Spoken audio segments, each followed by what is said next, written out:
دا الله رسول اعلان وکړ چې شراب حرام شو. مخکې به په عربو کې شراب څکلی کېدل. د غزوه احد په موقع باندې شراب څکلی شوي وو. جنگ احد کې چې کومو صحابو عیسی اخیستي ده هغوی شراب څکلي، شهیدان شول، اویا کسه شهیدان شوي دي. نو بیا مسلمانانو به تبصرې کولې چې د دې شهادت څنګه دی، ځکه چې د دې په خېټو کې خو شراب پراته وو، زمونږ د پلاران یا رونه یا بچي. نو الله پاک حکم نازل کو چې نه، دا شهیدان دي، ځکه چې تر اوسه پورې الله پاک شراب نو حرام کړي.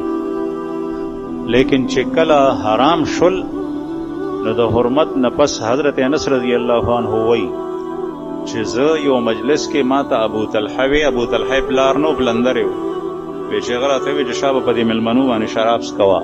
ما په هغې شراب څکول. په دې کې وی کوڅه کې مې آواز واورېدو چې د الله رسول وفرمایل چې شراب حرام دي. کوڅه کې سړی ګرځېدو.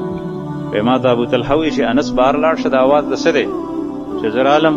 وی ما ورته وی چې د آواز د دې دی چې د الله رسول شراب حرام کړي دي. بس هغه ډک لوښي واړو، دا تاوان وکړو، ځکه چې دا شراب یې په څومره اغوښتي، دا به د شام نه راتلل، دا به د یو ځای بل ځای نه راتلل، په مدینه کې به جوړېدل کم، د بهر نه به ډېر راتلل.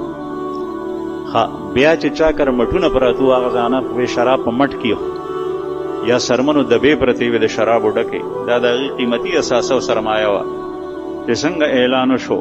نو حضرت انس صاحب وایي چې زه په دې لاره کې ګرځېدم، خلکو د کورونو په دې غرونو کې په کوڅه کې دا شراب اړولي وو، خو داسې اړولي وو چې تا به یې د سیلاب اوبه راغلي. هغوی دې ته نه کتل چې دې کې زمونږ تاوان دی، دې سره څوک دی سنبال کړی وی، دې نه بل شی جوړ کړی وی، ځکه چې شراب یو زمانه کې دی نو هغې نه سرکه جوړی شي. نه، د الله د رسول حکم او مسلمانانو او د اسلام حکم دی، د الله جل شانو حکم دی، فوراً شراب وړو. قافلې را روانې وې تجارتي، هغوی کې تاجرانو سره صرف او صرف شرابو. بعضې تاجران داسې صرف شرابو په اوښانو باندې بار کړي وو په مشکونو کې. هغه را روان وو، خدای خبر چې څومره د میاشتو مسافت به هغوی والی، مدینې ته را رسېدو والی وو. د هغوی به په ذهن کې څه سوداګانې وي چې دا به ما ته څومره پیسې کوي.